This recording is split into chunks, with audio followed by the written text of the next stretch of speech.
The field. Every neighborhood has one. Grass, concrete, or dirt. The stage is the same.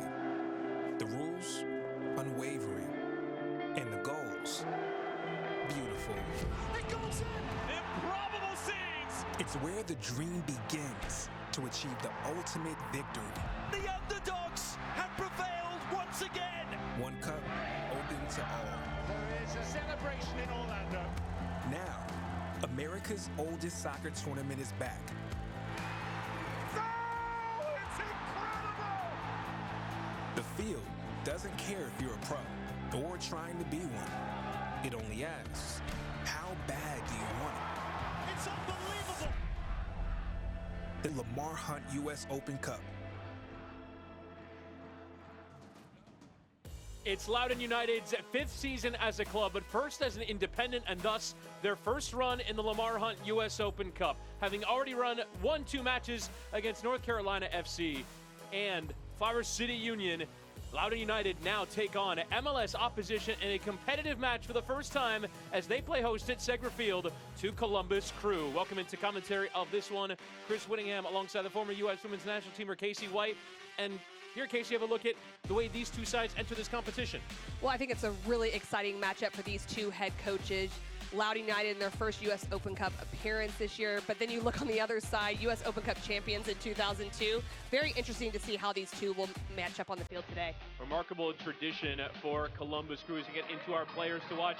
Zach Ryan is off to a very good run of scoring form at the start of this USL season. He not only creates chances for himself, but he's so industrious up top. He also presses from the front, so he really sets the tone as well on the defensive side, as well as bringing all of that offensive firepower. And Zach Ryan scored 2 goals in the Cup and also 5 goals in the league. For Columbus Crew, we're highlighting Mo Farsi, who scored a goal from that right wing back position in the last Open Cup match against Indy 11. And it was a late one, coming in the 83rd minute, able to put them over the top of Indy 11 by the 1-0 score. So one to watch here today. And Mo Farsi will play down that right side, get into the starting lineups for both of these sides. For Columbus Crew, 8 changes from the team that played last time out, a league match against Inter Miami 9 days ago. Gustavo Vallecilla, Mo Farsi, and Yaya Boa, the only players that remain. Meanwhile, for Loudoun, just the 2 changes from the team that lost at the weekend at home to Indy 11, Husu Landry and Parnos Armanakis coming in for Aiden Rocha and Abdul Zane. And now for Ryan Martin, a no doubt big occasion in charge of this Loudoun United side. He's had to do it other people's way his first few years in charge. Wayne Rooney and Chad Ashton and Hernan Losada, but now gets to plot his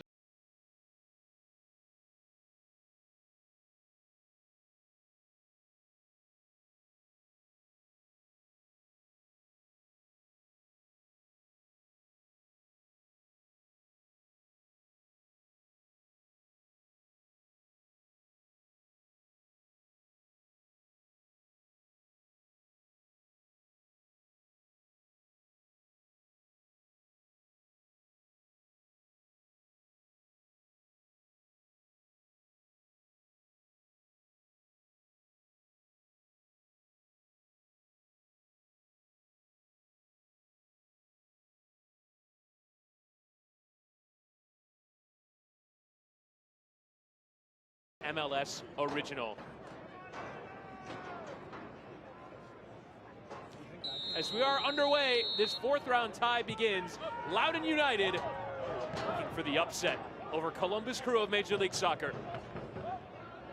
Straight away a ball down the line in towards Husu Landry. Tries to get forward for Loudoun United, who, as you mentioned, coming in off a 2-1 home defeat against Indy 11 last time out. Khalil El Medkar opened the scoring, but Sebastian Guenzati and a late winner from Juan Tejada giving Indy 11 all 3 points. Indy 11 also the side that Columbus Crew knocked out of the competition to get to this 4th round. Martin still smarting a bit from that defeat in the league. It's Indy 11. Felt like they had a perfectly good goal disallowed as a challenge coming in there from Melda Amundsen. Enough to win it back, and it's getting a bit chaotic here from the start. Now Ramirez with a chance to get Columbus moving forward. Zé Aparente unable to get there. Over here by Loudoun United. And what was interesting about that game with Loudoun United and Indy 11 was they had so much of the possession, but ended up on the losing side. But Coach Ryan Martin talked about that. He wanted that possession to be something that spurred them on because he really did like the way they played, but ultimately need to find ways to get results as well. Columbus, meanwhile, on the subject of possession, very much the side that likes to have a lot of the ball.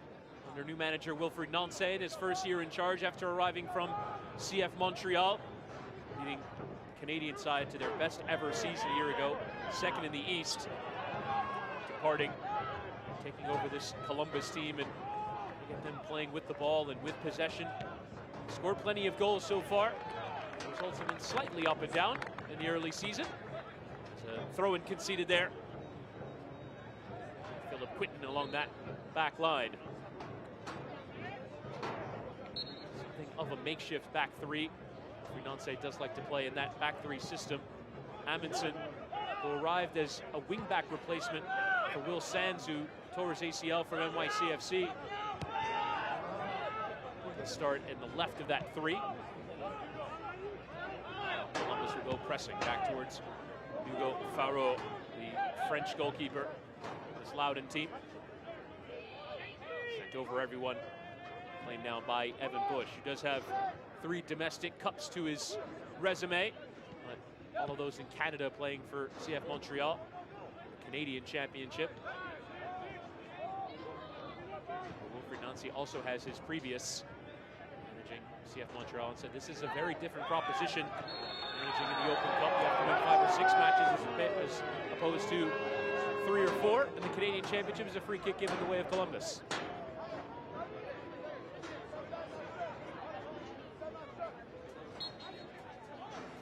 Different setup in 2023 for Loudoun United. Only the USL side linked with DC United. And there is still a connection. Some players coming from DC, but new majority owner has this side as an independent club. Greg Baroni taking over 51% of the club from Jason Levian and the DC United ownership, which allows them to play in this competition. Well, there's been so many changes to the roster coming into this 2023 season. So not only in setup, but actually in personnel. And that's really allowed them to just try to figure out how they want to move forward. And they've had the results. Not everything has gone their way, but they've been pretty steady throughout the USL Championship in results and in performance. Mid-table in the Eastern Conference, currently sat 7th. New players coming into this team, some of whom we'll tell you about over the course of this broadcast. Gasu Samake, who's one of the players linked with DC United. And on the overlap here, nice touch towards that byline. The pullback is just wide. And it was a decent attempt there. Thomas Williamson unable to finish the nice move down that left side. But against a 3-back, that's the area that you want to try to get into, that wide space when the outside back gets forward. Samake making that run, and then this little individual effort, plays the ball back to Williamson, just can't quite get his hips around that, but that's a space that you've got to be happy in if you're Loudoun that you're able to expose there. Sit down there by Samake to get that extra touch. Jan Vayasia.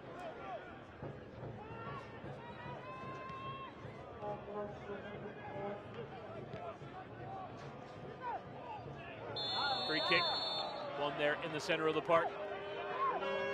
Strong challenge in from Daniel Chica. Local player given an opportunity through at Tuscarora High and the Virginia Development Academy, playing college at George Mason. Much DMV born and bred.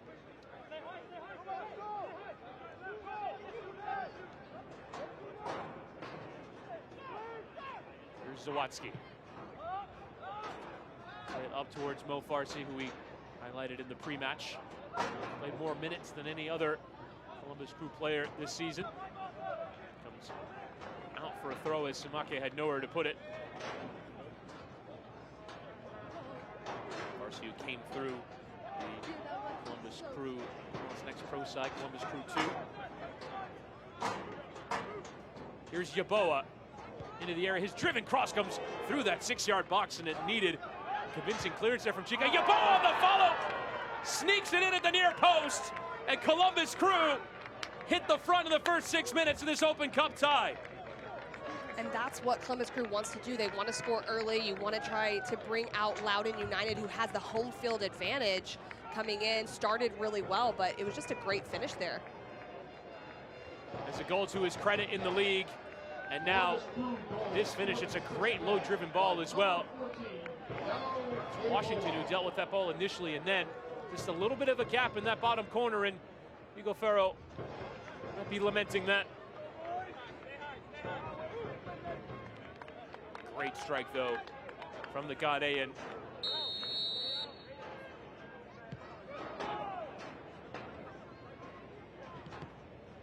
It's Columbus who hit the front. To climb now for Loudoun United.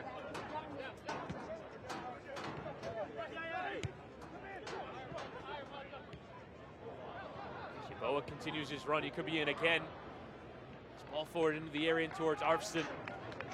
Just a bit too close to the goalkeeper, but see the initiative and the creativity here from Columbus early doors, particularly down that left. You made mention of it. They really hadn't come into the defending final third for Loudoun, and it was great defending on that initial cross, but you can just see Yeboah only needs that half yard of space to get something going, and really that one opportunity he puts away, and that's the difference.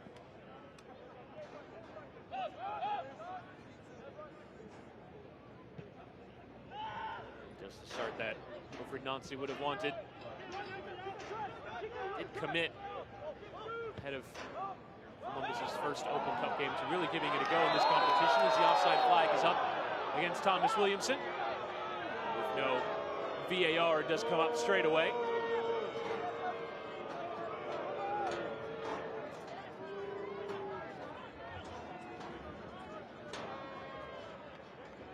Fernandez saying ahead of the tournament, we want to be limitless, we want to compete in this Open Cup. It is certainly a knowledge that if you keep going, you've got more games to play. There are 2 midweek fixtures coming up in MLS for Columbus. If they progress all the way to the quarterfinal stage, tack on 3 more. It'll be busy, but plenty of opportunities for the playing squad. More chances for more players to make an impression. And he talked about wanting to keep the roster a little bit smaller. He likes that competitive piece. He likes the ability to have those rotations, and that it really takes someone who understands managing minutes, managing the mental toll, the physical toll, all of that can be really difficult, but that was something that he was hyper-focused on when we spoke to him.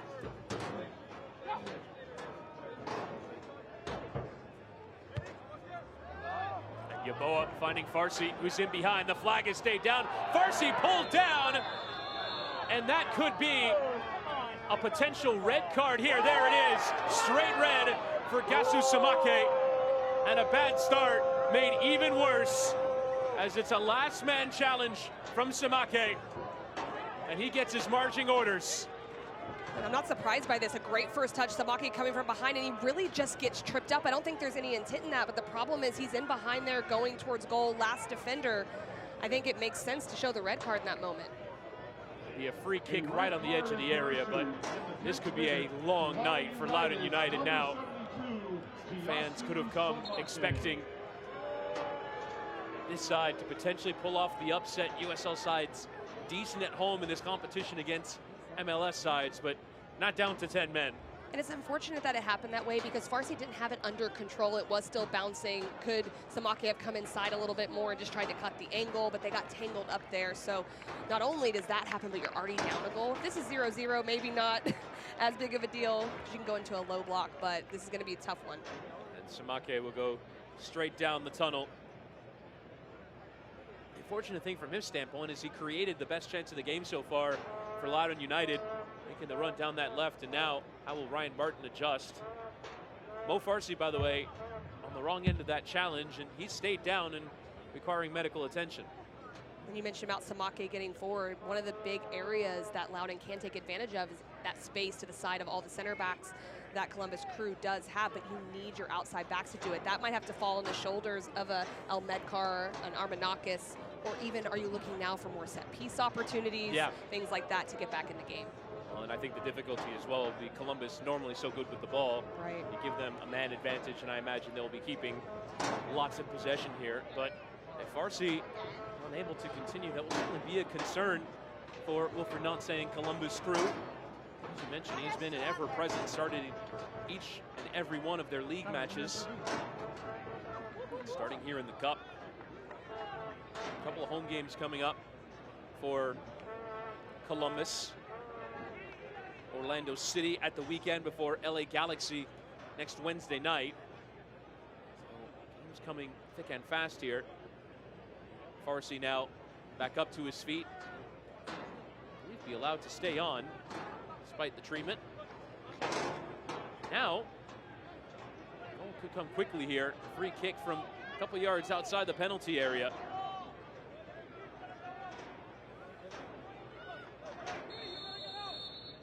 A couple players over, Ramirez and Parente. It will be Yeboah as well. It will be Yeboah to hit over the wall, and it smashes into the crossbar. Quinton tried to keep it alive, and still Ramirez, the back heel flick, unable to come off. But what a hit that was from Yeboah. Only the woodwork to deny. And now Loudoun trying to hit on the break. As you mentioned, Casey, that will be one of the chances that Loudoun will have, but unable to control it there, Williamson. And I guess the bit of consolation is at least that foul from Samake was outside the box, and it came close anyways to being a goal. But the last thing you would want is for that to be in the penalty area and have the red card happen. But they came very close to doubling their lead on that hit from him. The strike it was. Yeboah off to a strong start to this one. Now the deliberate build-up here is Quinton nearly giving away. Second bite at it. Vallecilla. Only the left of the three. Naturally left-footed player. The play slightly out of position. Amundsen. Valente. His heels snapped at there by Chica.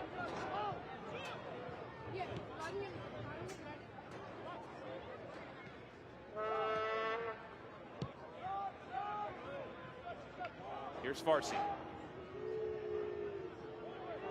Won the red off of Samake and draws some jeers from the crowd, but really couldn't have any complaints with that decision.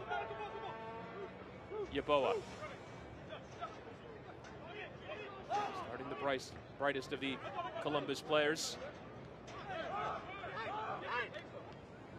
Nice touches there from Thomas Roberts, who's brought up from the MLS Next Pro Side Crew 2 for this one. And a challenge from Zawadzki. Amundsen does result in the free kick. And Loudoun is going back into that 4-4-1, right, which is going to make it very hard to penetrate. So you expect to see a lot of patience from the Columbus Crew just trying to keep the ball. But when Landry draws a foul there, that helps at least for Loudoun to be able to just try to establish a little bit more possession and slow the game down. Mo Farsi will bend it in towards Ramirez's run started from an offside position. Will be a free kick here to Loudoun United. Did have so much anticipation for this one. Martin telling us that he did want to give it a go. Didn't want to sit back. Didn't want to absorb pressure. Wanted to play like they normally do. But very difficult to maintain that tactic up to 10 men. And that's what's unfortunate about this is that they have to go a little further back. Can they still pick moments to be aggressive? Of course, but the entire tactic of being able to play them a little bit higher up the field and try to make the back line uncomfortable of the Crew, it just kind of goes out the window now with the red card. Landry putting it behind it towards Zach Ryan, but let's get on to that. Ryan now, as you mentioned, moving into that wide position. Adjustment required now. Loudoun find themselves down to 10. Yeboah. Parente tried to start his run bending. It wasn't in an offside position and did so successfully. Zawadzki and Thomas Roberts looked like he was in a striking position. Plays it out to Mo Farsi. He needs to draw a few boos from this Loudoun crowd. Vallecilla in towards the area, but Ramirez unable to control. Amundsen, well forward from left center back. Yeboah now drifting inside. It's a nice run again. Yeboah pulled down, but the referee says no. It was a dangerous challenge there after Yeboah got the beating of Koa Santos. Spared there by the referee, Loudoun United. I'm not convinced that wasn't a penalty on that one, but either way, Yeboah just really asserting himself very early in this game. I like the way he's just getting his head down, trying to go in the 1v1, and it draws players out when a player can do that in the wide area. Continuing to find space, Yeboah, his cross just takes a nick there off of Bryce Washington. Now Farsi. Edge of the area, Thomas Roberts. Flip it in, but nobody there. Armanakis trying to find that exit ball. He's giving it away. Ramirez, though, trying to take it on the first time. He was off balance and didn't catch it cleanly. Drags a brilliant chance wide. It was a clever ball there and behind, just being able to take advantage. Chica wasn't stepping as quickly as the rest of the back line for Loudoun. It was a really good opportunity and great vision from the midfielder. Just when this ball's cleared out, just able to get on it right away, plays that little ball in behind, just pulls it wide just a little bit, but you gotta like the way that Arston and Ramirez are linking up.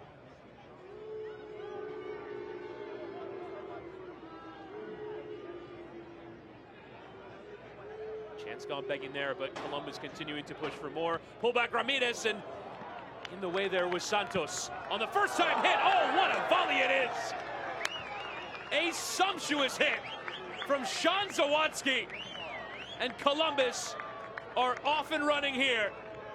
There probably won't be any catching them. They're up by 2 goals, and they're up a man against Loudoun United.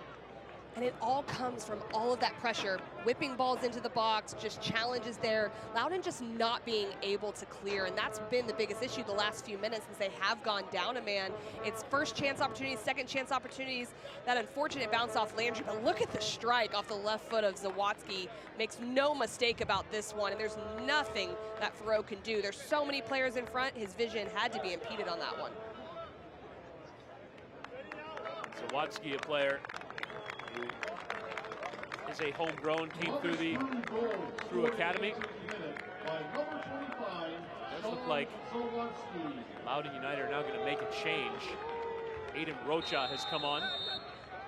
Loudoun United substitution in the 19th minute.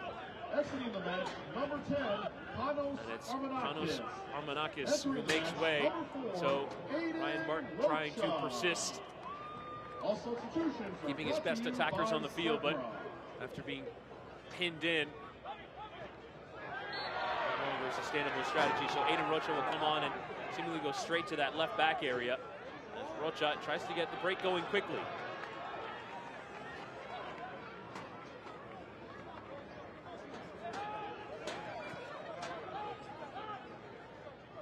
So Loudoun making a substitution in the 19th minute would not be the outcome that Armanakis would have wanted.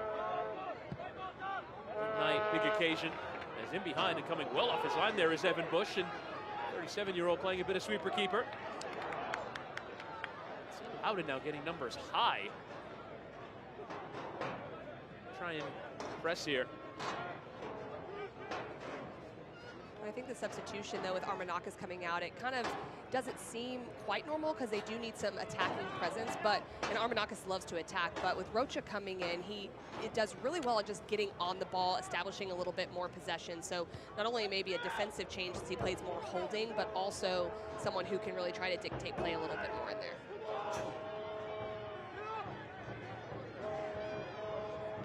And an incident-packed early 20 minutes here at Segra Field. Columbus leading by 2-0.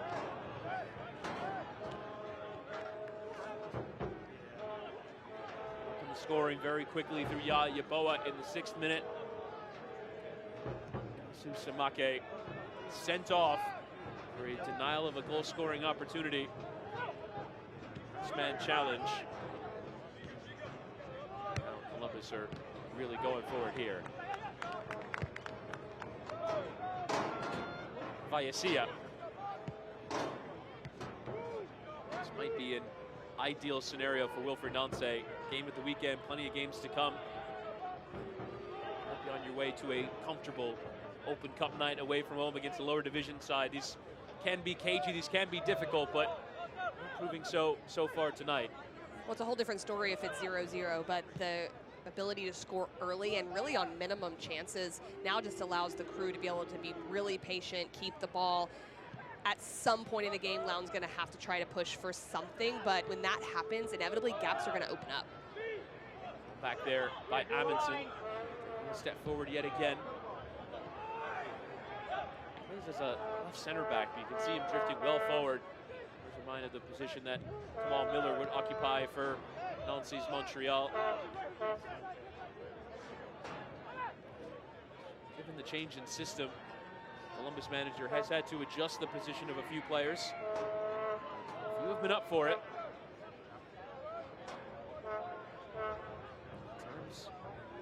As well, preferring the younger player to the experienced player. No doubt part of his pedigree as an academy manager. That big switch hit out to the left side.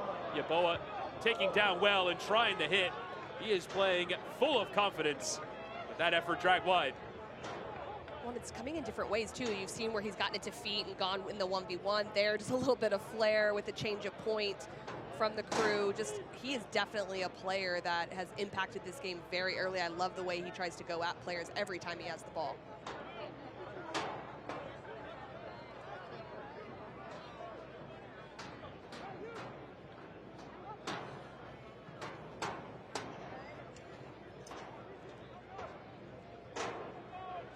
Now a goal kick to come here for Loudoun United. Do have to resume a league campaign of their own. El Paso away at the weekend. This was such a big night. First time ever against MLS opposition. You've gone on a good cup run so far. Flower City Union 5-0 in the third round. North Carolina FC in the second round. See, 110 on taking their set pieces quickly. El Medcar felt like he was caught. The fans felt like he was caught. Play on.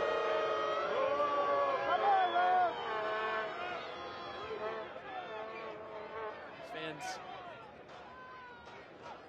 certainly having their opinions heard, particularly after that red card offenses. Ramirez has timed his run well. He's onside. Ramirez trying to find Parente! And Columbus could make this a tennis score before long. It's already 3-0 in the opening 24 minutes. And Columbus Crew will likely be comfortably into the 5th round of the Cup. There's just so much variety in the attack from the Crew. This time going in over the top with the ball. Then that ball played across first time to Parente. Ramirez, just great vision. This is taken quite well. Right when it bounces down and hits the turf, able to make contact. There's really nothing that Loudoun can do. They had a higher line there, and the Crew figured out how to penetrate. So calm in possession. Give the Crew those sorts of spaces, and will find their way through. Wilfred Nance getting a chance to coach the younger players, some of the players in the team that don't start every week. 3 players in the side tonight that have not started in MLS. Actually, I beg your pardon, 5 in total. Include Parente and Arvston, Roberts, Amundsen, and Bush, who's yet to play. Sean Zawatsky started just the one time. So you have a few players that are getting integrated into the style of play and run out here tonight against United, and not disappointment for the fans that came out dreaming cup set dreams. Been dashed very quickly here. Says clip into the area again. Quinton and Yeboah. Another cross in towards Ramirez, but well read and well claimed there by Farot. I think something that's really interesting with the Crew too is Wilfred Nance talked to us about how he gave a couple days off, just really to allow them mentally and physically to recover and just to come into this game with a lot of excitement. And I think besides the first 2 or 3 minutes where Loudoun looked to be more of the aggressor, it's only 25 minutes in and they look hungry to go forward and also cerebral in how they choose to do it. Is it north-south? Is it more east to west? They've done a little bit of everything here in the first part of the game. The hallmarks, this Columbus side is players to absorb pressure before playing around those challenges. If we're not saying inviting his players to play with bravery and patience on the ball. Vayasia does there. Amundsen out of it. And then looking at 5v5 going forward. Yeboah, Ramirez. Amundsen taking a step forward. See all 10 outfield players for Columbus in the Loudoun half.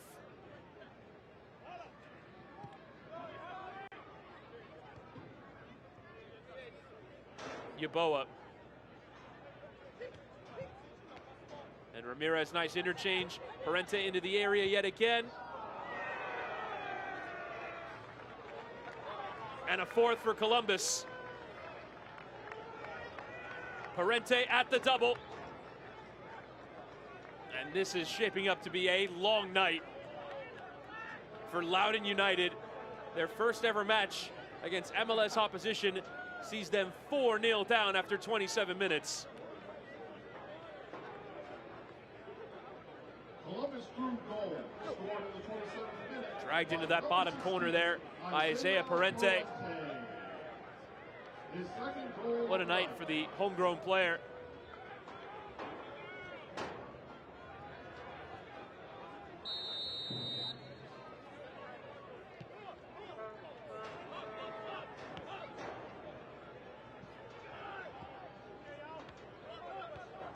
Santos.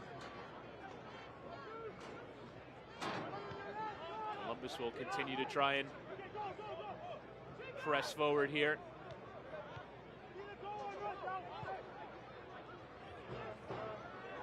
There's a free kick given. Contact behind the play. And the last two goals that were scored against Loudoun, really, you could see Loudoun United trying to step higher up the field, but it just leaves so much space exposed in behind. You'd have to think now with the score the way it is, like, what do they want out of the game? Do they want us to try and sit in and try to minimize that? Are they going to continue pushing forward? And I think we'll kind of see over the next few minutes what they'll look to do. But if they do continue to push forward, they're going to have to be aware of that space behind. Does Ferreau play a little higher? How are they going to manage that if they're going to push higher up the field? And for Isaiah Parente, his first goals at senior level for Columbus Crew after signing as a homegrown. He's a key figure for Crew 2, 9 goals and 6 assists. 20 appearances for the side that won MLS Next Pro a year ago. Chance to impress here in the Cup. As Columbus Crew can come forward here through Yeboah. As the overlap available, plays in towards Amundsen.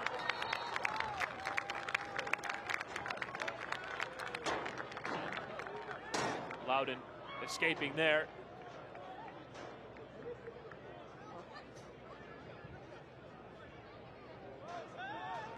We haven't even had a half hour. 4-0 down here at Segra Field.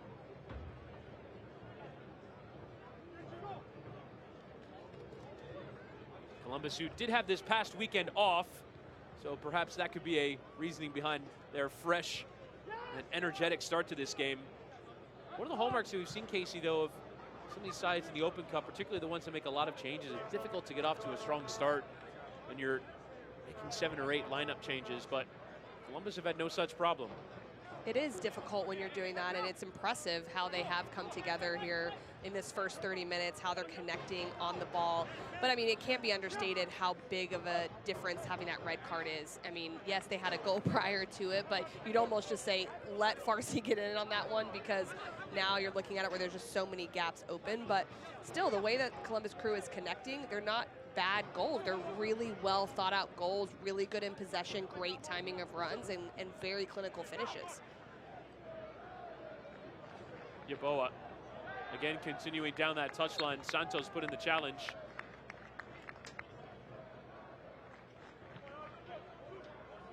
I do believe it will be a free kick to the Crew.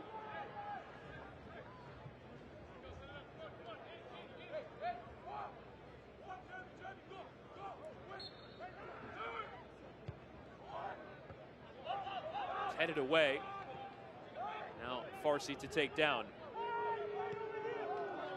Columbus making much easier work of this round than the last. We're 0-0 for more than 80 minutes with the USL side. Indy 11 at lower.com field. In the end, emerging victorious through a goal from Mo Farsi. Who is the subject of this switch. Hit there by Amundsen. Trying to marshal it out of play, but unable to do so there was Rocha. Emerged though with a nice forward touch.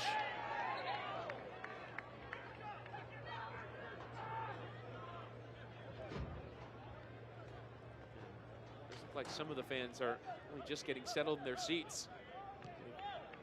Might be stunned when they looked at the scoreboard.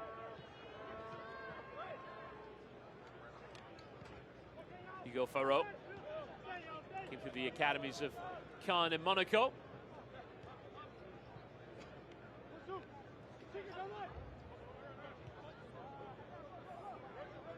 Applying his trade in the U.S. since last year with Charleston Battery. It's away for a throw into Columbus. And it's just extremely hard for them to play out of the back under pressure. Crew likes to press really high, but when you're down a player, although they're trying to be brave, they're trying to be good in possession, there's something to gain out of that. It's really difficult to get out of your defensive half with the amount of pressure that the front runners do put on the back line.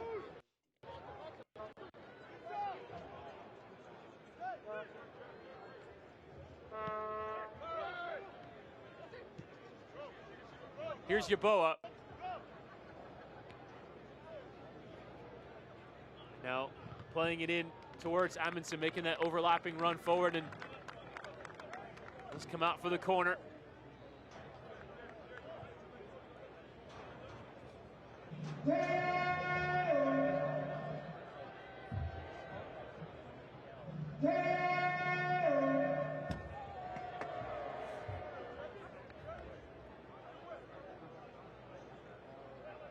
Amundsen to play the corner in towards that near post.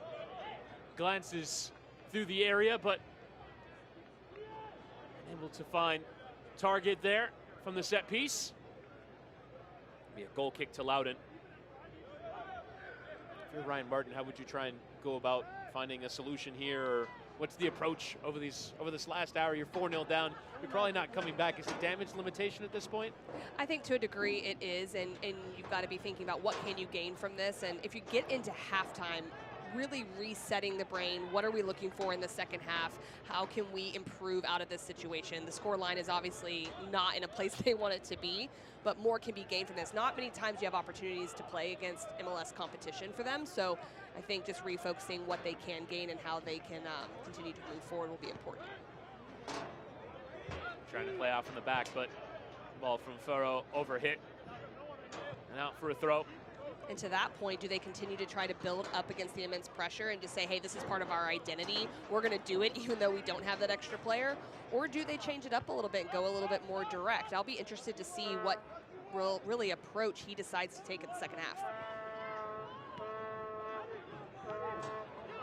You see Columbus playing around in the back, and the chance is on there for Zach Ryan, and the leading goal scorer for Loudoun United has his effort saved there by Evan Bush. And that certainly was around for the consolation goal. Columbus nearly architected their own downfall there. Man, it looked like the goal was gaping. Ryan unable to finish clinically.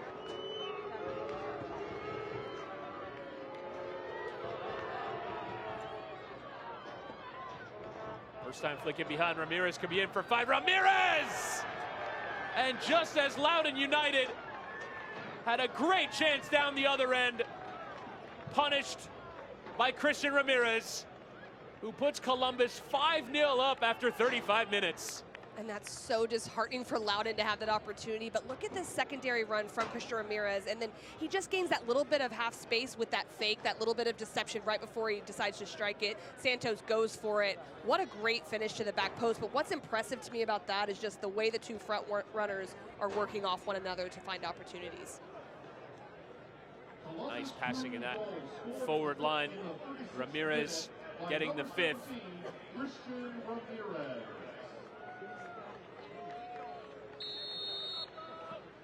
Fourth goal scorer of this game for Columbus. Parente has the brace. Now Columbus could be in again. Ramirez. Arvston, the overlap of Mo Farsi. Dispossessed there by Rocha. Able to fully clear lines. Vallecilla. Roberts.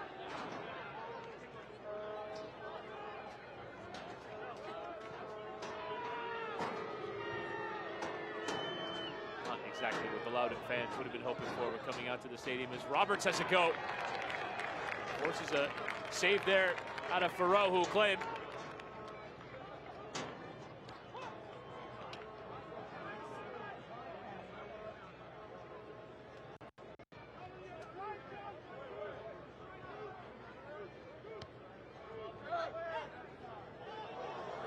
Yeboah has won it back. Ramirez available. And the strike on there from Arvston forces a great save from Farrow, who's only just managed to keep this at 5.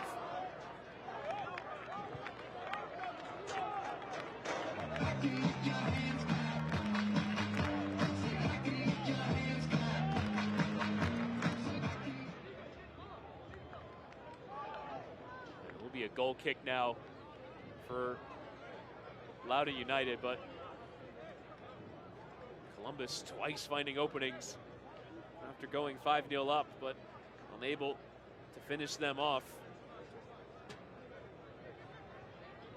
And not that it ultimately would have determined the outcome, but that strike from Zach Ryan makes the game 4-1, and maybe Loudoun can find some footing in the game, but since that miss, a bit of a lost cause as Ramirez is trying to clip forward there, up towards Arvston, but unable to get there ahead of Farrow. Well, it happened so quickly after that opportunity from Ryan, too, so it just is even that much more disheartening when that does occur. And I think something we're seeing, too, with Loudoun, it's very industrious. They're wanting to defend. They're wanting to put pressure on, but really just staying more compact when they're in the defending third will serve them better because they're just allowing gaps open. Nicely done, though, by Williams. His low cross into the 6-yard area, and Evan Bush has done just about enough. With Loudoun again creating a decent chance, you have to say in this first half, they've had 3 of them, unable to make any of them tell. Well, and that's the area that they should be pressing. When there's moments back there that there's a lot of patience being shown by the crew, pressing and chasing up top is something that they can really be rewarded for. It's in the back that they might need to show a little bit more patience, but really good there from them to be able to generate that opportunity off the pressing. Loudoun United down to 10 after the red card by Gasu Samake. Loudoun nearly winning it back, but it will be a free kick. On down there is Bryce Washington. He's won Loudoun United a free kick.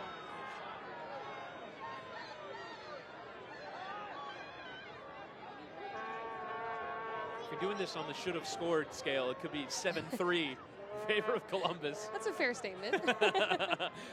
That's how clinical Columbus has been. Yeah. It's almost like every opportunity they've gotten, besides that last save from Farrow, they've been clinical with and really executed well. Nice. Washington back up to his feet. Former Atlanta United player, homegrown. Largely played with the twos over the course of 18 months at the club.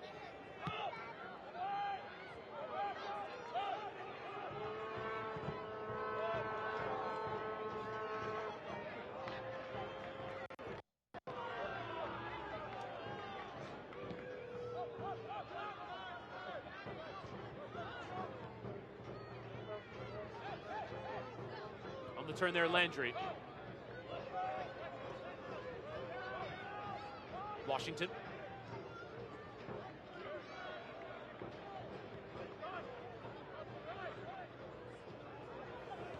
And now Loudoun trying to play out from the back as Columbus will press forward.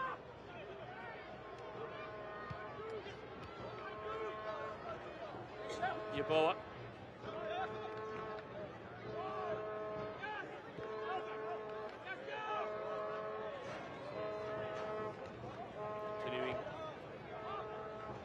Very strong performance, the Ghanaian. In a variety of roles now in this Nancy system. Here's Roberts. Farsi to his right. Back there with Amundsen. Now Farsi into the area. Quick passes, the strike coming in. Karam's out here to Roberts.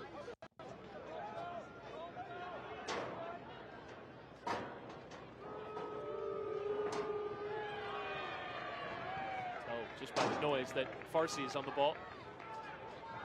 Still drawing some ire for the supporters after Farsi won the red card. It's not anything that Farsi did or even that the challenge happened on him. It was just his positioning ahead of the defensive line. Kasu Samake pulling him to the ground.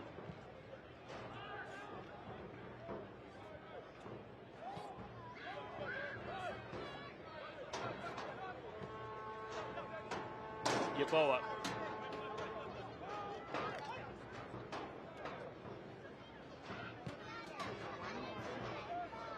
Vayasia.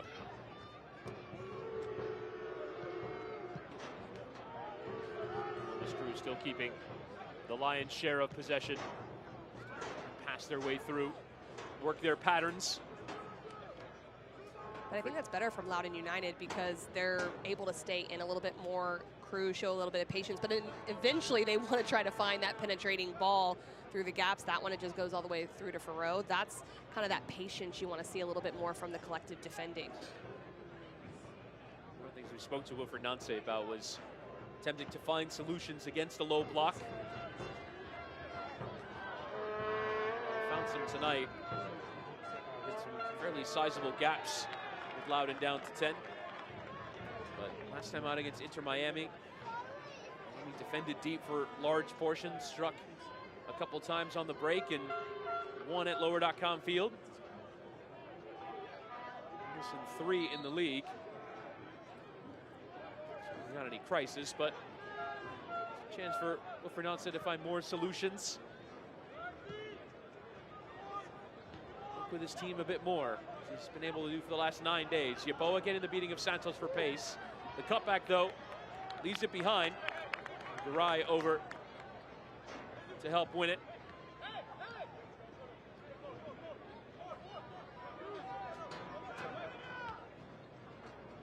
Chica.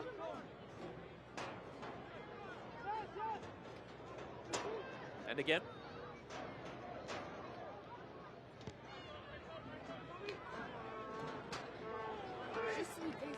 Looked like Loudoun were on their way in their first ever edition of the Open Cup. Joining USL Championship in 2019, but really as an affiliate of DC United of Major League Soccer. Sale club to a majority owner, now able to play in this competition. Forge their own identity. Connect more with the community as well. No doubt part of the mission. New owner Greg Baroni also owns the Bowie Bay Sox of AA baseball.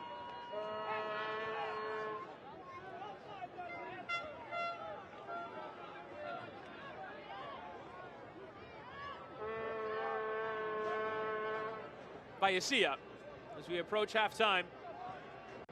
The end of what's been a dispiriting opening 45 for Loudoun.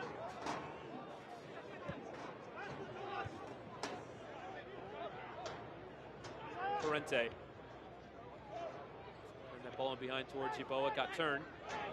The fourth official has indicated there will be Possessed there.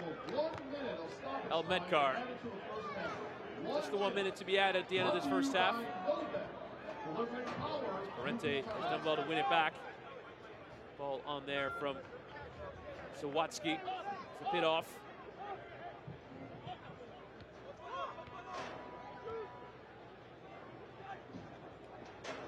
Chica.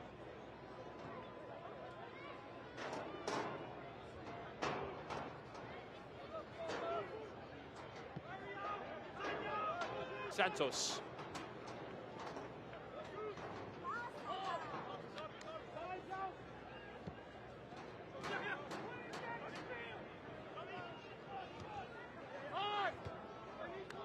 Challenge in there from Melda Amundsen. It's his first run out here for the crew. arriving from NYCFC.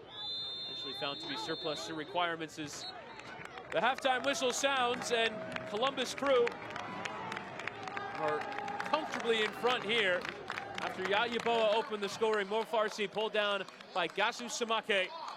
Loudoun would go down to 10, and Columbus Crew would very quickly start to find some openings. Sawatsky, Parente brace, and Ramirez the goals as Columbus Crew now lead by 5-0 for Loudoun United, their first ever Open Cup match against MLS opposition, and it has not gone the way they would have hoped. Columbus 5-0 up at the break over Loudoun.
Loudoun United on a big night at Segra Field. They were hoping that they would get the cup set, USL over MLS, but Loudoun down to 10 men and now find themselves 5-0 down at home to Columbus Crew. We take you through the other games even going on throughout the Open Cup. That will come in a second. We'll get to the first half highlights here, and the chances will get started. Yaya Boa whipping it through the area, and the danger was temporarily averted, but Yeboah would eventually find the finish into the corner. And it's a lot of these second chance opportunities that would be undone by the defending of Loudoun, but then just a great finishing there. This would be the changing moment. Samake just caught on the wrong side of Farsi, getting tripped up right there. The red card would come, and that really impacted this entire first half. And Mo Farsi would go down and would draw the ire of the supporters, but there's no doubt that's a straight red card. Ramirez nearly adding a second, and it would come for Sawatsky. Have a bit of that. It's a great strike from the top of the box. Look, just things starting to go wrong, clearing off of Landry, but they just made the most of it, the Columbus Crew, when they would have those second chance opportunities. Then another way to attack, finding the space in behind the back line. Look at the vision from Ramirez, just setting up Parente for the one-time finish. And it is a very nice finish indeed. His first senior goal for Columbus Crew. And a nice moment for him. And then the fourth would come, Parente coming in off that left side and finishing into that bottom corner. Nice interchange there, edge of the area. Ramirez and eventually Parente cutting inside and getting it beyond Farreau for the fourth. And nice night out for Isaiah Parente in his first start of the campaign. And then around the corner, finding Ramirez. Teases the first time and then finds the bottom corner with a plum. And the wide area has been really good for the Columbus Crew. Lots of build-up play, and then you can just see that little bit of deception, just creating a yard of space to get the shot off, and it's a great finish. And those stats make for grim reading. Although, to be fair, Loudoun before the first goal went in had a decent chance on the pullback to Thomas Williamson. Zach Ryan missed a sitter, frankly, with the positioning of Columbus Crew, and they had 2 or 3 chances in that first half, Loudoun. They really did, and they started off strong, but a lot of that first goal and then the red card really changed things and just weren't really able to create much out of that. 56% of the possession going to Columbus Crew. And we can now take a look at the results from yesterday. Just the one upset in terms of USL beating MLS. Pittsburgh Riverhounds going away from home and beating New England Revolution. We nearly had it Monterey Bay as LAFC fielded very much a reserve side, but they eventually would go on to win on penalties. Here the game's going on tonight, still scoreless between Cincinnati and NYCFC. Other games kick off in the 8 o'clock hour. Birmingham and Memphis secure another USL side into the next round. The late kickoffs feature LA Galaxy home with Seattle Sounders and Real Salt Lake home with Portland Timbers. And now Columbus are gonna bring on some changes. Double change in Keegan Hughes and Jason Russell-Rowe coming on. It also looks like Abdul Zain will come on. And so we'll get confirmation of those full substitutions in a moment, but it's Hughes and Russell-Rowe on for Wilfried Nance's side at the break. Imagine the players that would come off are the ones that don't feature every week in the league, or rather feature more often in the league. You look at Christian Ramirez, who plays a fair bit, Mo Farsi. Talked about starting each and every league match so far in this campaign. Will be among the players that make way over the course of the second 45 minutes. Our referee, Luis Diego Arroyo, getting us started. And we'll see what Loudoun can do. Even if it's just to limit the damage in these second 45 minutes. Columbus rampant in that first half and trying to continue here as we are underway in these second 45 minutes, and straight away Yeboah trying to get forward. Attempted to find Parente, who is on a hat trick. It does also look like Jimmy Madranda came on for Columbus as well, so a triple change at the break. There he is on the ball.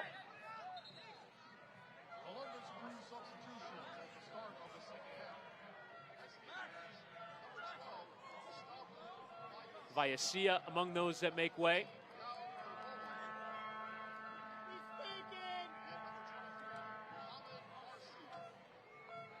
And there you see, just getting back up to his feet, there's Zawadsky.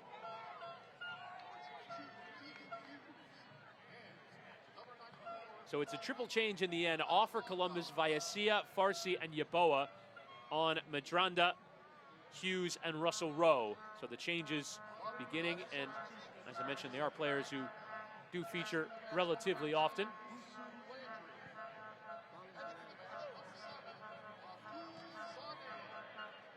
And it is Husu Landry who makes way for Abdul Zane for the second change.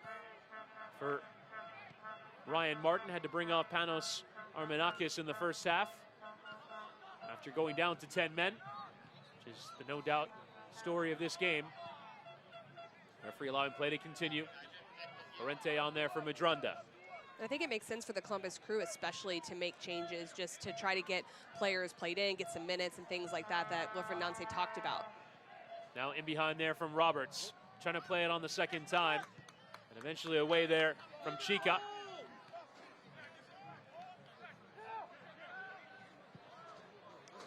As it's lofted in behind, and a chance for Thomas Williamson to stretch his legs. Unfortunately been starved of it. As here's Zane. Rocha. Rare moment where we actually get to see Loudoun United building up with the ball. Damage had to play in transition and quickly out of the press of Columbus, and just like that, they've won it back. And if they do start to possess a little bit more, they're going to have to figure out when they do lose the ball, how do they get back into their defending shape quickly? It might be a little bit different from the first half if they're able to possess more, but that doesn't mean gaps won't be opened up. Just if they are having any turnovers there, especially in the midfield third. Philip Quinton.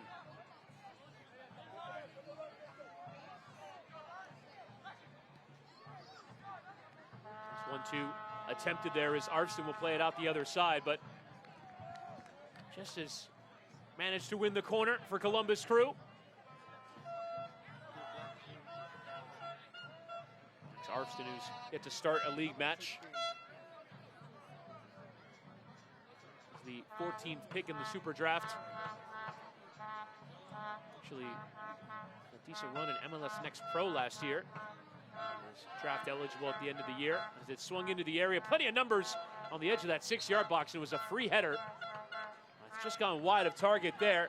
And it was a decent attempt from Alda Amundsen, trying to find his first Columbus Crew goal.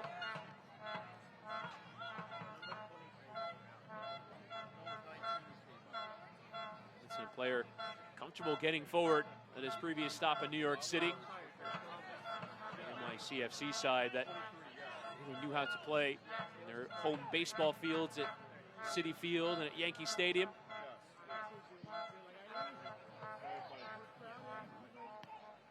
Just comfortable in forward areas, but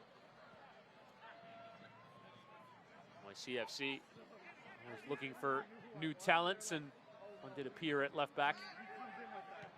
So comfortable trading him to Columbus when they lost Will Sands to an injury, torn ACL. A young player coming through with the Crew. 22-year-old brother of James Sands, also of NYCFC. Out for the year. Amundsen among the players that helped to fill the void. Saw Yeboah play that left wing back position today, and he did so spectacularly. Loudoun can come forward. Zane feed it in behind in towards Zach Ryan, but the deflection comes kindly for Evan Bush. And when Loudoun United doesn't have the ball, they have gone into more of a five back, where Zane will go back in and Almedkar at times will go back in. But when they've gotten the ball, they're using those wingbacks to get forward a little bit more. I was kind of wondering, are they going to sit back? Are they going to continue to go forward? And it looks like they're at least trying to win possession and counterattack quickly. Certainly an opportunity for Ryan Martin, the Loudoun manager, to experiment. 5-0 down, but just don't want to see it get that much worse. Amundsen.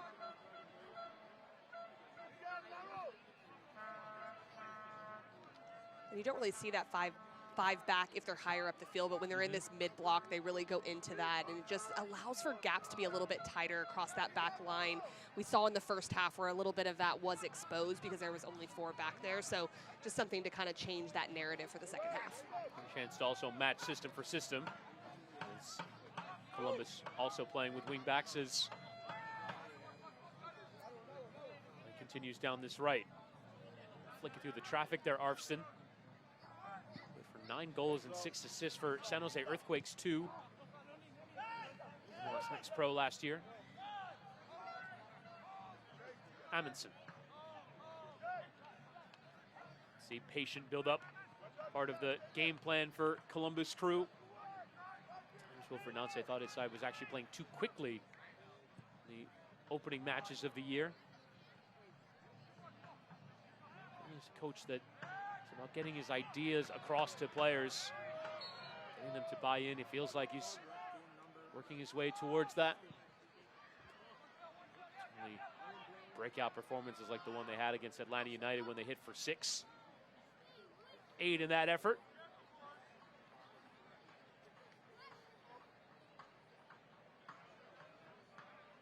Columbus on an interesting arc in the last few years. Won the league in 2020.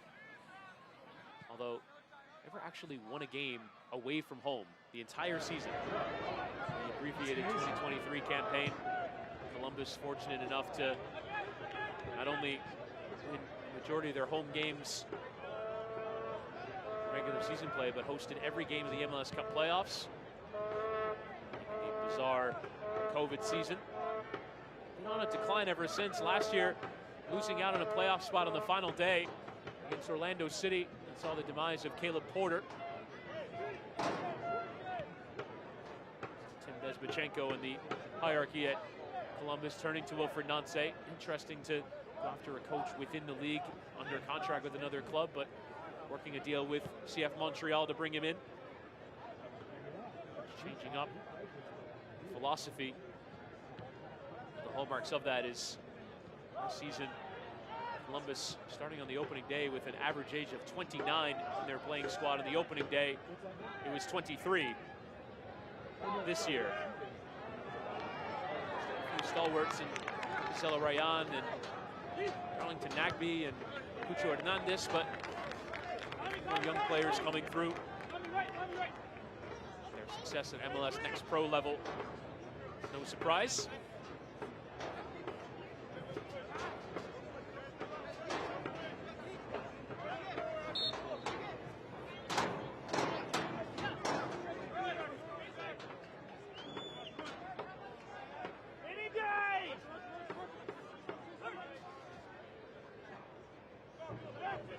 Loudoun, meanwhile, among the clubs that were struggling towards the end, the 2 days in USL Championship. Clubs that were affiliated with MLS sides would field very young sides, academy-based sides, and found it difficult against experienced pros of the league. So you're going about life in USL in a different way. Still a young group of players with professional experience, or recent college graduates. On the age range to compete at USL level. Table in the East. There's an opportunity here to get forward into the area for Max Arfston, but just losing out at the final moment. It's much better defending from Loudoun, like we talked about, than matching up systems. There's just natural cover in the wide areas now, and that really allows them to match up and not allow the build-up play that we saw from Yeboah in the first half when he was in there and the outside backs getting forward. There was this natural overload happening. So that's going to make Wilfried Nancy's team really just have to figure out other ways to penetrate a stingy back line. Medranda. Flick on attempted there from Parente and nearly came off there for Ramirez. Booted away.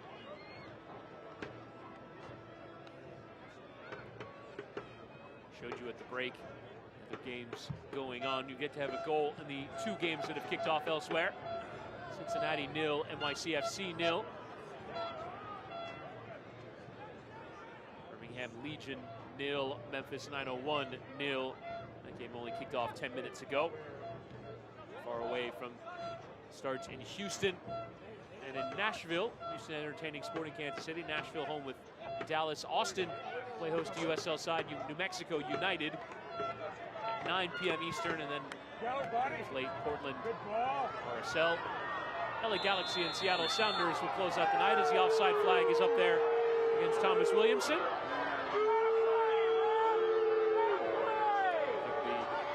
supporters have certainly gotten on board with having to go at the referee tonight. It was a refereeing decision that changed the game, but you can have no questions about the accuracy of the decision of Luis Diego Arroyo, as Russell Rowe has played in behind into the penalty area. His clip is in towards the back post. Nobody there, the initial hit, but Medranda now with a chance. Parente on a hat trick. Sawatsky on a brace. Now just a bit of a reset of possession here. Keegan Hughes. Max Arfston. Columbus just passing it around. Pull this out inside that are down a man apart. Amundsen attempted to get towards the byline, does manage to get it clipped into the penalty area. Arfston to control. Arfston to have a hit. Just didn't catch it cleanly. And always going wide there of Hugo Ferro's goal. And that's something that the crew's going to have to do, figure out patience versus speed of play versus outplaying in the 1v1. They're just going in the wide areas in the 1v1 is what really allows that opportunity to happen. But how do you mix and make decisions of those three things? When do you play quick? When do you play slow? And when do you have to be creative on your own? Those are some ways to break this down, but it's definitely harder against the 5-back that they're set up in now.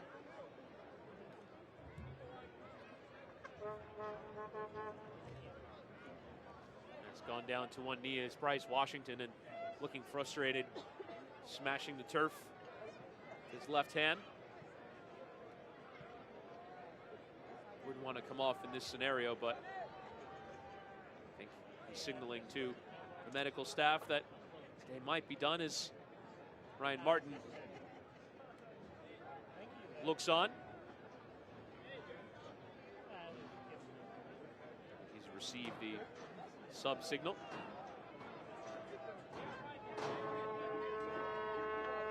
Now we'll direct towards his bench. Introduction.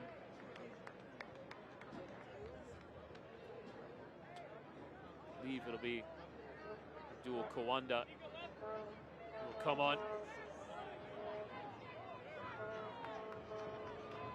See, there isn't anything in that particular action from Washington that would have led to him coming off with an injury, but not a concern for Ryan Martin heading back into league play at the weekend. So it will be Abdul Kawanda to come on. The Ivorian. 4 players from the Ivory Coast in this Loudoun side. All substitutions are brought to you by among them. Sacra. He was the player who got sent off. 10th minute of the game.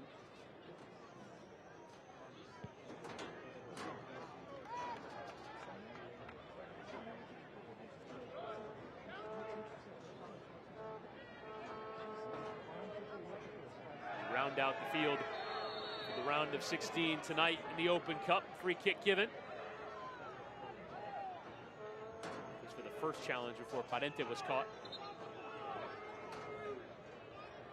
Free kick coming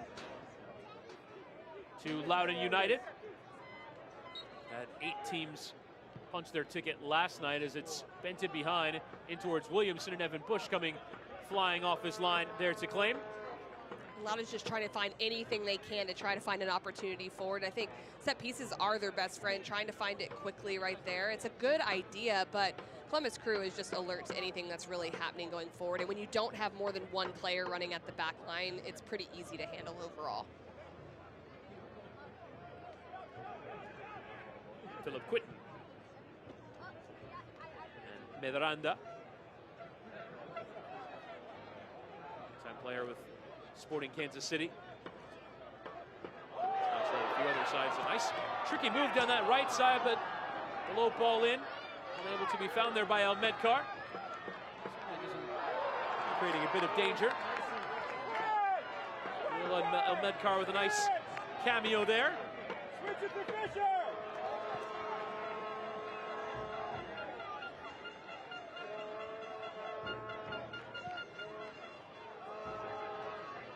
Long there from Faro, and the danger temporarily averted there by Columbus Crew. Lovely bit of skill though from Elmedkar. You can see what he can do. There's a lot of flair in his game, and that's what's unfortunate about what happened is they're not able to get forward as much, so you're not seeing that flair from him quite as often, or from Zach Ryan being able to get forward as well. Also Rowe trying to get him behind. He is onside. He's pulled down there by Chica, but the referee waves play to continue. Also Rowe, to be fairly even appeal for it.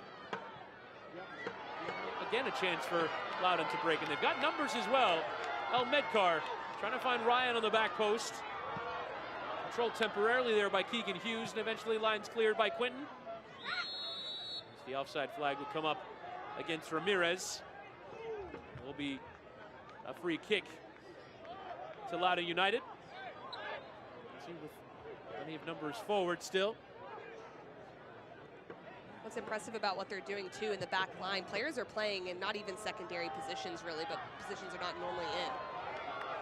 Zane will pull it back through the area. Williamson unable to control.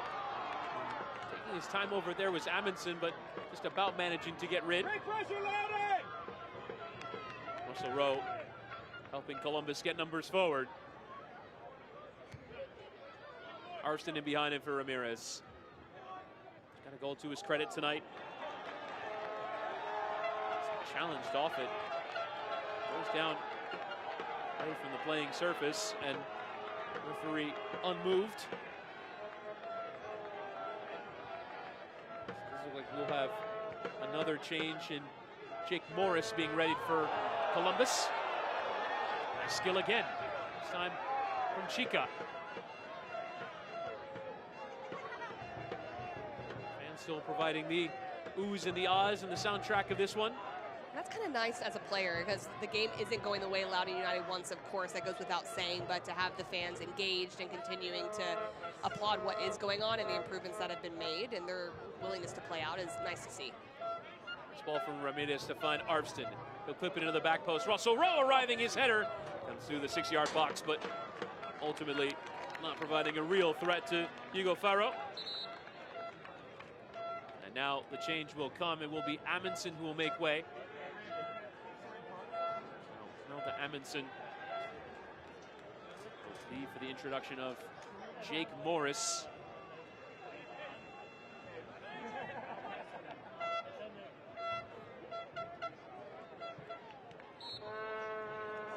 Going from Seattle Sounders.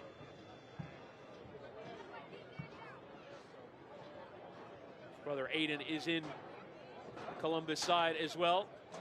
Actually available from the bench, but given the regular first-team football he gets, can't imagine he'll be coming on tonight.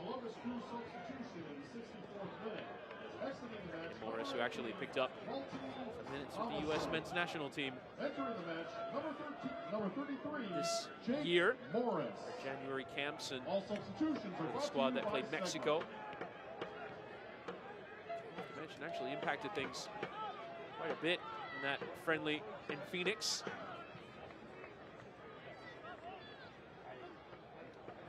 Here's Quinton. Jake Morris actually arriving from the setup at Seattle Sounders. His brother Aiden was coming through here in Columbus. Free kick given. There's Morris. Actually the culprit there. And he's actually just come onto the pitch and just received a yellow card. Medkar's just a handful, though. He just gets in there defensively, just gets his body in front, draws that foul. But you have to kind of wonder, you know, you had El Medkar who played 90 last weekend, a game coming up. Like, these are players that are playing a lot of minutes. See that defensive work there. And he's just on the wrong side, Jake Morris, when he comes back and makes the foul happen. But, you know, you've still got Zach Ryan in there who's played a lot of minutes. Santos in the back as well. So you wonder if there are going to be some substitutions coming looking ahead. Yeah, it would normally be the MLS side that would be thinking about that, but right. Loudoun certainly with the league campaign to contend with would have put everything into this game and preparing for it and trying to win it. Had a game plan and sometimes just gets thrown out the window as Zane unable to control on that switch the first time. Zane though trying to strike towards that near post and Evan Bush had to go down just to make sure. But only the wrong side of that near post. He's done really well ever since he's come in. He had a really good outing against Indy 11 this past weekend, but he's done well in that wingback position, not only defensively, but has created some problems going forward.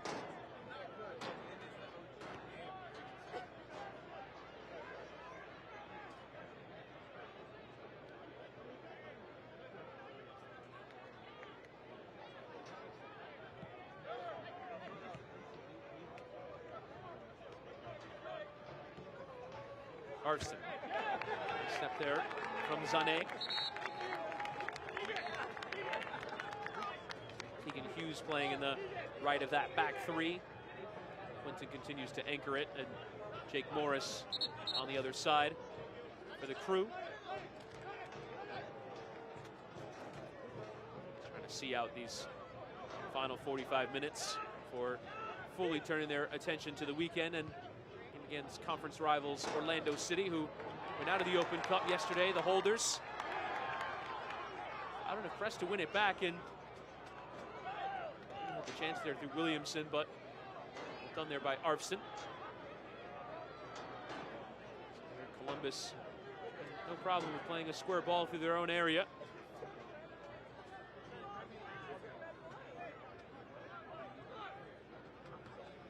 Columbus would be the 9th team to advance to the next round of the Open Cup. After last night, 8 teams progressed. Inter Miami, Charleston Battery by a 0-0.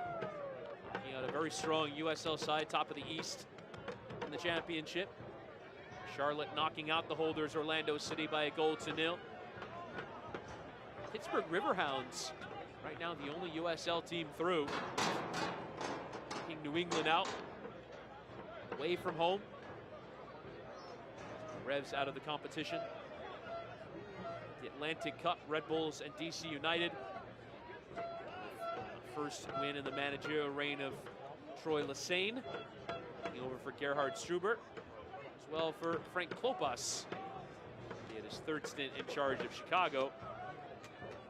Gets it off to a 2-1 win over St. Louis, as Parente, with a chance to get forward, would probably want to try and find a hat trick here. First senior goals tonight, one out of first senior hat trick.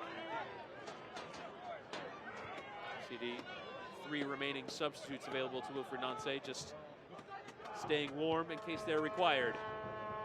Ramirez trying to get round. Eventually cleared and out for the throw.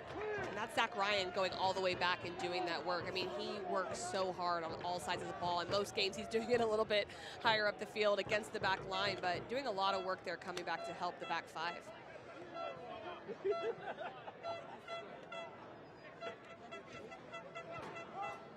Thomas Roberts. In space here, Morris. Finding Medranda. Sprinting over to Medranda to provide the passing option, but instead Parente trying to flick it back. To come for Russell Rowe. And Medranda in the area. Will be a free kick. Medranda, the Colombian, frustrated with that decision, but go the way of Loudoun United. Head over to the corner of the stadium next to section 107. The 3 teams that confirmed their place in the next round last night. Minnesota United, end of a bonkers game. 2-0 up in regulation, give up an equalizer in the final minute of the 90. 3-2 up in extra time, give up an equalizer in the 120th minute. Eventually winning on penalties.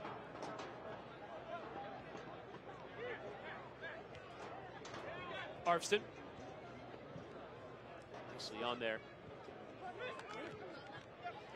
See patterns there in the build-up. Roberts with a nice pass to emerge from the pressure. Just to round out the teams that go through, LAFC at the expense of Monterey Bay, USL Championship side, and actually at a certain point might have thought of Monterey Bay as the favorites, despite the fact they're facing the MLS champions and CONCACAF Champions League finalists. LAFC very much taking LAFC 2 type of team to Monterey Bay, but winning on penalties. Idea there from Roberts, but that touch just a bit heavy. Now Quinton is one-on-one here. Thomas Williamson can control, but needs to find that next pass. El Medkar coming forward, but just couldn't poke it beyond Jake Morris. He's off Morris and out for the throw. Now we'll have a change. Will be the final one. Noah Fuson will enter. He's brought up on a short-term loan from Columbus Crew 2 just ahead of this game. Come on. So both players brought up from Crew 2. One starts, one comes off the bench. Ramirez comes off after getting his goal. So this goal for Noah Fuson here to make an impact these final 20 minutes. Columbus very much downing tools a little bit in this second half just to see out this game, but try not to concede any goals. Heels there for a back pass, but it's just a touch there off of Quinton. White playing with that same level of intensity, the Crew comfortably in front. And I think there's been a balance of Loudoun United's definitely not gone for certain runs in behind. They've kind of let runs go and just stayed connected, which has helped. But also the speed of play just isn't quite as intentional, quite as urgent from the Crew in this second half. So that combination really, I think, is made for the second half that we've seen. Russell Rowe attempting the pullback. Takes a deflection, and now El Medkar trying to control by the corner. Medranda and Russell Rowe trying to put the challenges in. Will be a throw in favor of Loudoun. Now double changes being welcomed on. It will be Thomas Williamson to exit the entrance of Wesley Leggett and Zach Ryan, as you mentioned. Casey, we have league games to come up, and imagine the top scorer will be one of the first players to come off if they are throwing in the towel. Definitely, and there's something to be gained from them getting a lot of minutes and being able to play against really high-level competition, but at some point, you do have to think ahead, and I think these subs make complete sense, and you get other players to come in, stay in form as well. Wesley Leggett's been a big player for Loudoun United, and so he'll be able to come in and get a bit of a run as well. So, Loudoun United substitutions in the 74th minute. Juan Ramirez, Number 9, Tommy Williamson, the Colombian, and Wesley Leggett, 22-year-old from New Jersey, will come on. Number 14, So, Wesley both teams Leggett. using the 5 changes available to them. Juan Ramirez. Hughes won't do enough to keep it, but the challenge nicely in there from Chico certainly put himself about.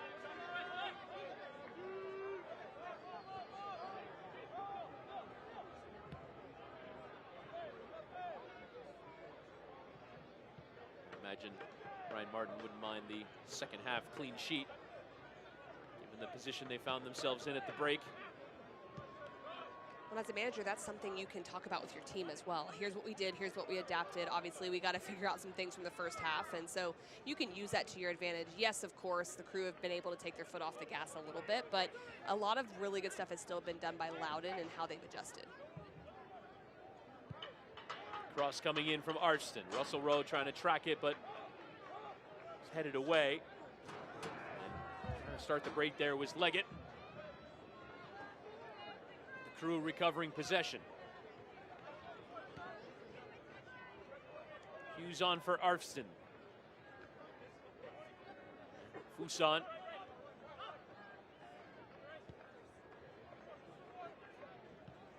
Miranda controlling here for Parente.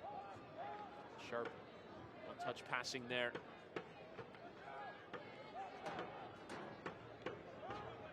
Now Quinton.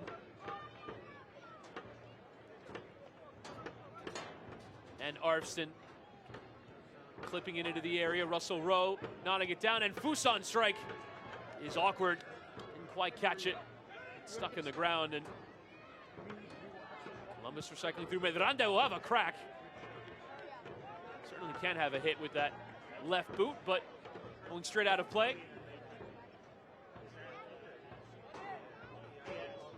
We enter the final quarter of an hour. Columbus finding a bulk of their goals early in this game. Yeboah opened the scoring in the 6th minute.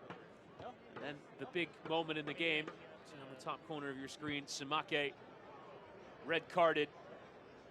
Goals flew in quickly. Zawadzki in the 18th, Parente in the 24th and 27th, Mires in the 36th to give Columbus their present 5-goal advantage.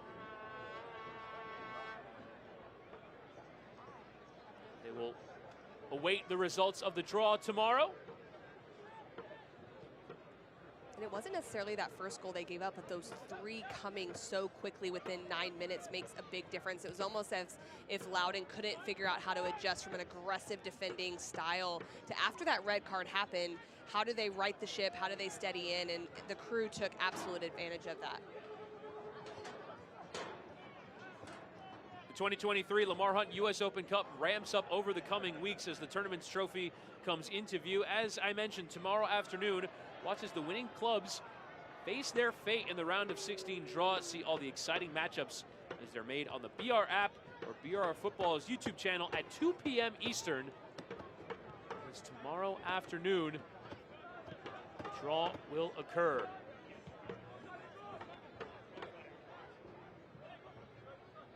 This was a regional draw, as customary in the Open Cup.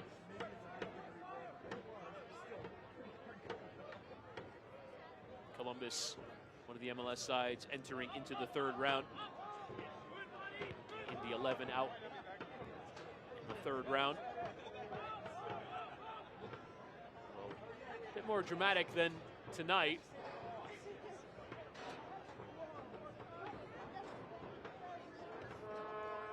Here's Hughes.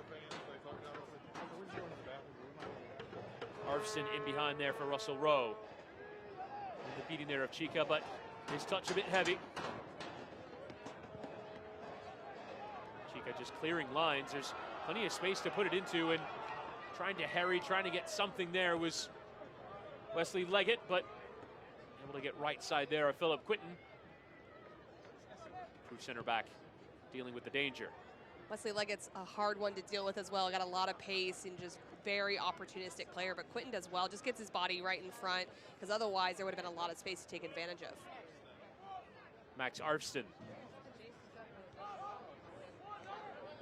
an attacking player who started tonight, did not find a goal in that flurry in the first half. Miranda, way there from Coa Santos. Columbus just enjoying the ball here.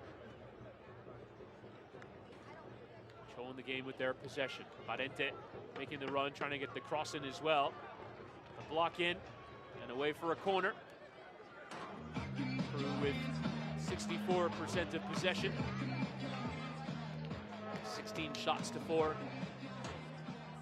7 shots on target to 2.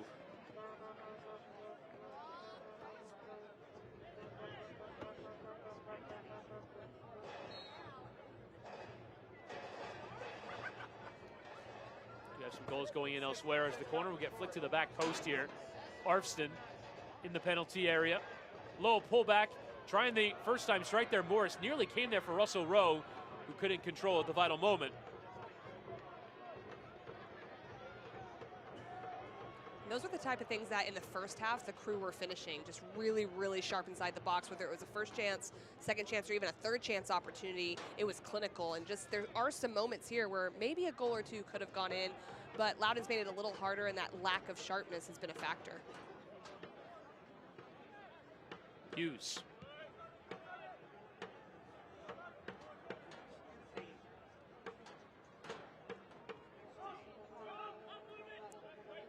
Columbus continue to keep numbers forward.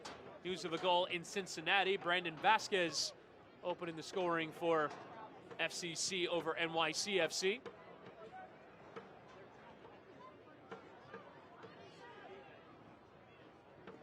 Parente giving it away. Now can Leggett strike on the break? Too much time over that forward ball there. El Medcar. And Loudoun will just go again. Also the other goal The Open Cup tonight coming in Birmingham as Birmingham Legion lead Memphis 901 by a goal to nil. Juan Agudelo on the score sheet for Birmingham.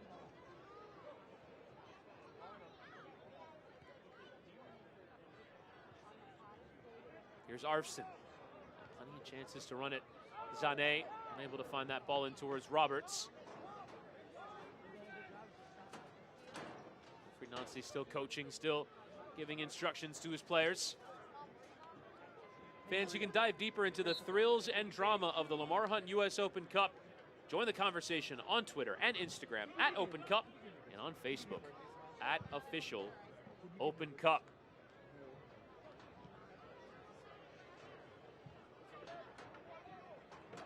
Crew 5-0 up here. Segra Field, Loudoun County, Virginia. First ever match for Loudoun against MLS opposition. It's not gone the way they would have hoped. Arfson comes into the challenge there of Ramirez, and now Loudoun just trying to get going forward. Leggett again trying to get the beating of Philip Quinton for pace, but never going to. Strong, imposing figure of the 6'6" center back. It's a free kick given. Keegan Hughes felled there by Ramirez. Columbus getting forward down this right. Fuson. Hughes. Son, nice first-time ball in behind, in towards Arfston, who's free in the area. His pullback comes through, and Russell Rowe again unable to catch it cleanly. Sort of caroms off him. Now for the goal kick. That was actually really well done by the Crew in their build-up. The spaces are getting tighter and tighter. In the first half, that half space in front of the back line, the Crew was able to try to find, and they were able to play off of each other there. But now it's really tight, so they had to figure out another way to get into the wide space, and it was a really good combination play.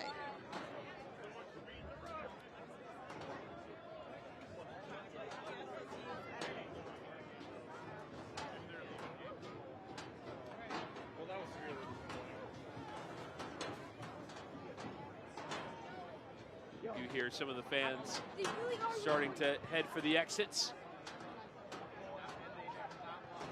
It will be a night for Loudoun to make an impression and show the growth that they've made in this season, but unfortunately some of those fans might be going home.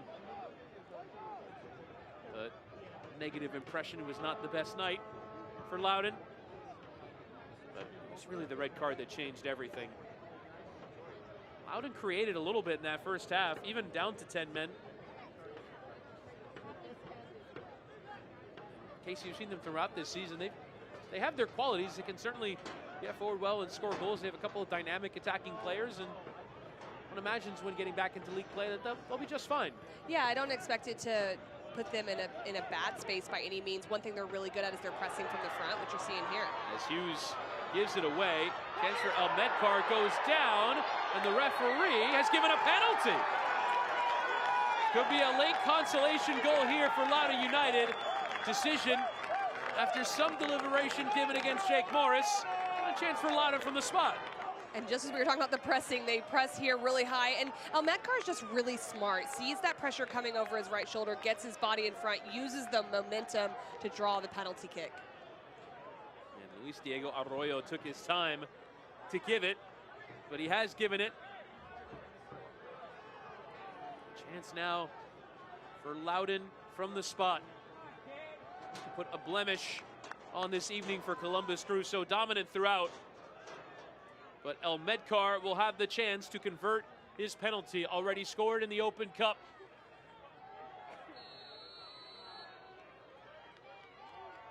Medkar to score against MLS opposition, sends Bush the wrong way, and there is the consolation goal for Loudoun United.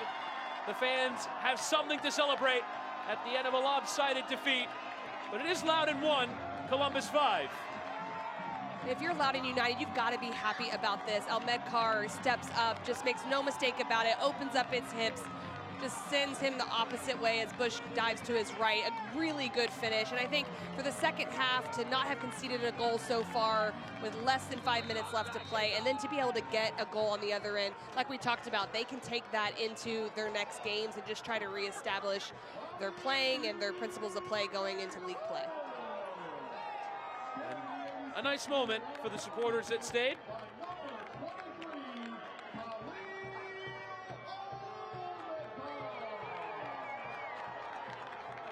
And a nice surge of noise through the ground as well, as some fans were starting to leave. Goal. And as we were talking about messages, the way that you try and spin it to your team, and say, well, right now we've won the second half. Fuson trying to change that with Russell Rowe. 5-1 down. You brought the flares, you might as well set them off. If you're Ryan Martin, I think you're happy too that Almedkar is getting another goal, just keeping him in form and just keeping his confidence up. So not only just a message you give to your team, but to individual players that are going to be so important for you throughout the USL Championship. I think fans and broadcasters alike trying to see through the smoke.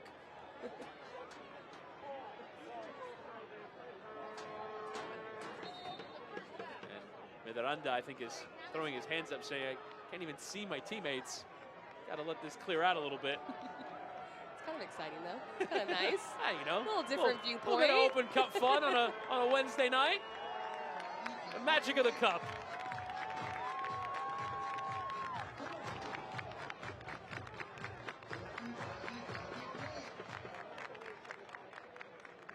So, referee just taking the ball and holding it here. Kind of like the magic of the Open Cup. Interrupted by a flare.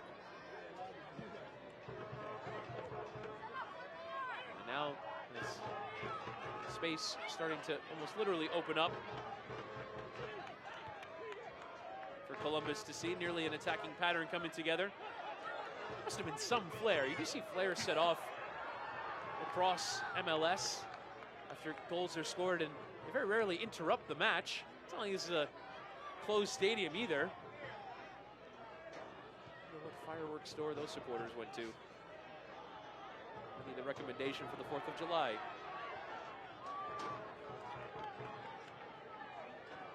Jake Morris did concede the penalty. His first touch there from Medranda, and now a chance for Columbus. Perhaps get a 6th here. Into the air, or rather edge of the area. Russell Rowe towards goal, and again dispossessed there by Chica. Will come out for the corner. I think in that last moment, you kind of see the hard part of what Loudoun's doing. They're pressing high, which they got rewarded for the penalty kick with the pressing high. But when you do that, you leave gaps. And that's been kind of the story of the game today, and another opportunity for the crew.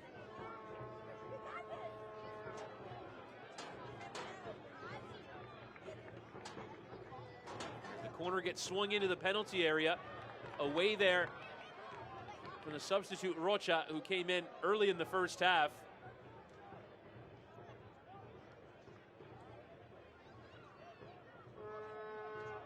Parente. Go the full 90. An interchange there with Medranda. Scored 2 goals in the first half. His first goals for Columbus Crew first team. Into the area. On the volley, it's a great hit as well from Keegan Hughes. A nice save to remember this night for Hugo Ferro.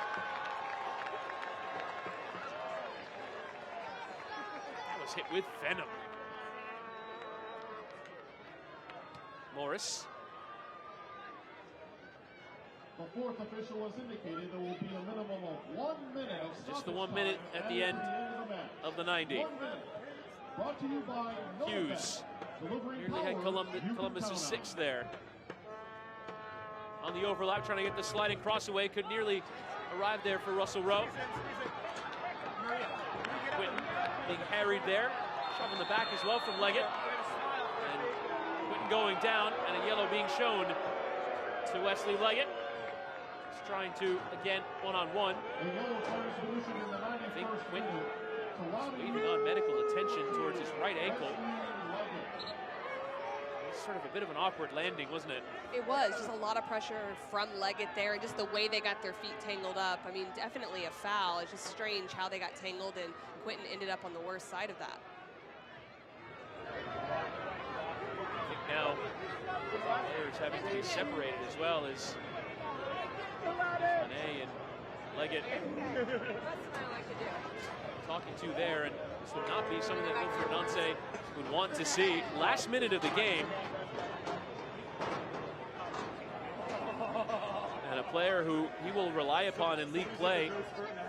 Issues in defense for this Crew side. Injuries, and lose a number here. In a back three.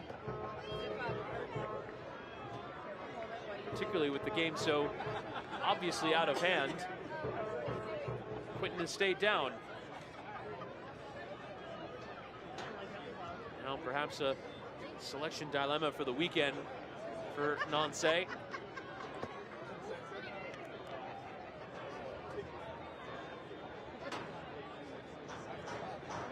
One of the players you've seen tonight, Amundsen or Hughes or Jake Morris, acquired at the weekend.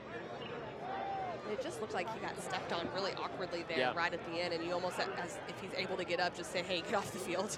We're winding things down here, but hopefully it's nothing worse than just that awkward something on his calf or behind him that, you know, he got stepped on there from Leggett.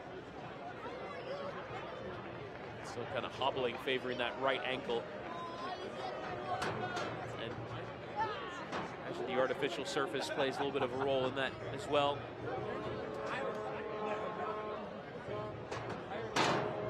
Help Quentin will need to get off here. He will come off under his own power. Leggett come over to apologize, but doesn't seem like Quentin is terribly interested.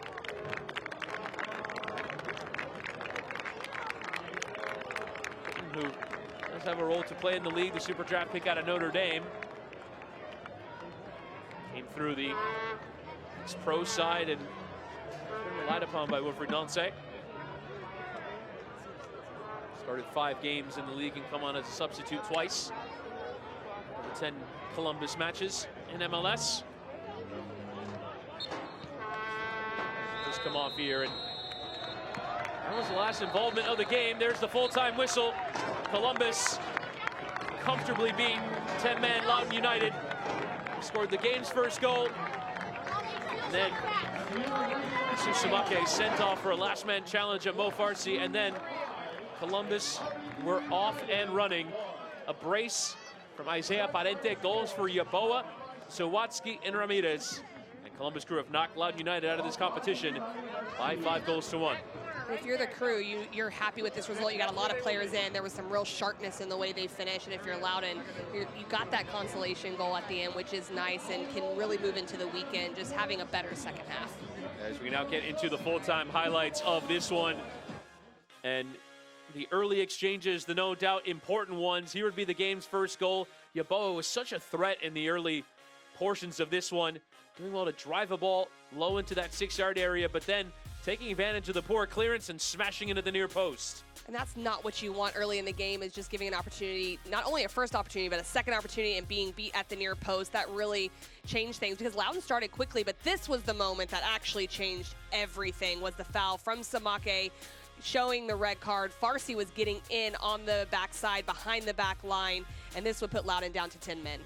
Yeah, Farsi was in behind, and only one decision, and then Farsi would get involved in the search for the second. The strike there from Ramirez block will come for Sean Sawatsky, and pick that out. What a hit there from the Columbus midfielder. And this goal came just 8 minutes after the red card, so this really changed things again, just extended the lead. And just in the second half, it would get a little bit better for Loudoun, better defensively, also pressing from the front.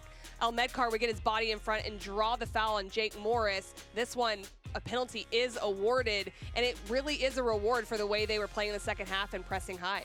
And Khalil Medkar would take the penalty with which he won and would put it into that bottom right corner and give Loudoun the consolation goal. We didn't show you 3 Columbus goals, all of them coming in the first half, all coming before 36 minutes were on the clock. And Columbus with their 67% possession, 20 shots to 5, 8 on target to 3, comfortably through to the 5th round. And as expected, more possession even in the second half as Loudoun went into that 5 back and just started to concede some of that space. They will await their fate in the draw tomorrow, 2 p.m. Eastern, on the platforms of Bleacher Report. But tonight, it is Columbus Crew who are dominant, beating Loudoun United by 5 goals to 1. Up a man and taking advantage. 4 different goal scorers. A brace for Isaiah Parente, his first goals for the club at senior level. Loudoun getting the consolation as it finishes Loudoun 1, Columbus 5 in the Lamar Hunt U.S. Open Cup. For our tremendous production team and for KCY, my name is Chris Whittingham, signing off.